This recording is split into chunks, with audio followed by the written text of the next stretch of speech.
ಈ ವಾರದಲ್ಲಿ ಪ್ರಧಾನವಾಗಿ ನಾವು 2 ಅಂಶಗಳನ್ನು ಗುರುತಿಸ್ತೀವಿ. ಒಂದು ಶುಕ್ರನ ಒಂದು ಬದಲಾವಣೆ, ಅದನ್ನೇ ನೀವು ಗಮನಿಸಿ. ಈಗ ಈ ವಾರದಲ್ಲಿ ನಾವು ಈ ದಿವಸವೇ 29 ಭಾನುವಾರ ಏನಿದೆ, ಈ ದಿವಸ ಶುಕ್ರನ ಪರಿವರ್ತನೆಯನ್ನು ಕಾಣ್ತೀವಿ. ತುಂಬ ವಿಶೇಷವಾದದ್ದು ಸ್ವಕ್ಷೇತ್ರಕ್ಕೆ ತೆರಳುವಂತಹ ಶುಕ್ರ. ಇದಾದ ನಂತರದಲ್ಲಿ ನಾವು ಗುರುತಿಸೋದು ಮಂಗಳವಾರ ಸ್ಕಂದ ಷಷ್ಠಿಯನ್ನು ನೋಡ್ತೀವಿ. ಇವೆರಡೂ ಈ ವಾರದಲ್ಲಿ ನಾವು ಗಮನಿಸಬಹುದಾದ ಬಹಳ ವಿಶೇಷವಾದ ದಿನಗಳು. ಇಲ್ಲಿ ಶುಕ್ರನ ಒಂದು ಪ್ರಭಾವ ಈ ಹೊತ್ತಿನಿಂದ ತುಂಬ ಚೆನ್ನಾಗಿದೆ. ಸ್ವಕ್ಷೇತ್ರದಲ್ಲಿ ಸಂಚರಿಸುವಾಗ ಸ್ವಬಲ ಮತಿಧನ ನರೇಂದ್ರ ಪೂಜ್ಯ ಅಂತ ಹೇಳುತ್ತೆ.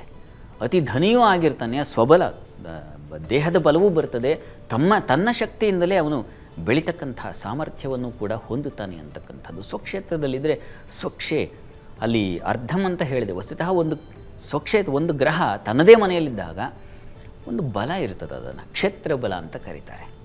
ಆ ರೀತಿಯ ಒಂದು ಬಲವನ್ನು ಶುಕ್ರ ಹೊಂದುತ್ತಾನೆ ಈ ಹೊತ್ತಿನಿಂದ. ಹೀಗಾಗಿ ಈ ಶುಕ್ರನ ಬಲ ಬೇರೆಲ್ಲ ರಾಶಿಗಳಿಗೂ ಬಹಳ ವಿಶೇಷವಾದದ್ದನ್ನೇ ತಂದುಕೊಡುತ್ತೆ. ಅದರಲ್ಲೂ ವೃಷಭ ರಾಶಿಗಂತೂ ಬಹಳ ಹೇಳಿದೆಯಲ್ಲ, ಸ್ವಬಲ ಮತಿದನು ನರೇಂದ್ರ ಪೂಜ್ಯ ಅಂತಲೇ ಹೇಳುತ್ತೆ. ಹೀಗಾಗಿ ನರೇಂದ್ರ ಪೂಜ್ಯ ಅಂತಂದರೆ ರಾಜ ಸಮಾನತೆಯ ಆ ಪೂಜ್ಯತೆ ಅಂತಕ್ಕಂಥದ್ದು ಸಿಗುತ್ತೆ ಅನ್ನೋದನ್ನು ಸೂಚಿಸ್ತಕ್ಕಂಥ ಒಂದು ವಿಶೇಷ ಫಲ. ಹೀಗಾಗಿ ಈ ಶುಕ್ರನ ಪರಿವರ್ತನೆ, ಶುಕ್ರ ಅಂದ್ರೇ ಸಂಪದ್ವಾಹನ ವಸ್ತ್ರಭೂಷಣಾನಿ ನಿಧಿ ದ್ರವ್ಯಾಣಿ ತೌರ್ಯತ್ರಿಕಂ ಭಾರ್ಯ ಸೌಖ್ಯಂ ದೊಡ್ಡ ಪಟ್ಟಿ ಇದೆ.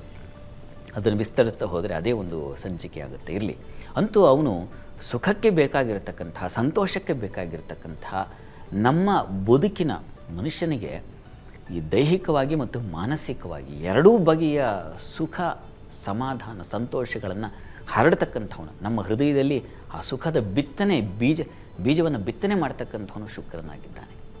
ಶೃಂಗಾರಮಯಿ ಗ್ರಹ ಆತ. ಅಂತಹ ಶುಕ್ರ ಸ್ವಕ್ಷೇತ್ರದಲ್ಲಿ ಸಂಚರಿಸುವಾಗ ಹಲವು ರಾಶಿಗಳಿಗೆ ಶೃಂಗಾರದ ಫಲವನ್ನು, ಸಂತೋಷದ ಫಲವನ್ನು ಅವನು ತಂದು ಪುಷ್ಪಮಾಲೆಯೋಪಾದಿಯಲ್ಲಿ ಹಾಕ್ತಾನೆ.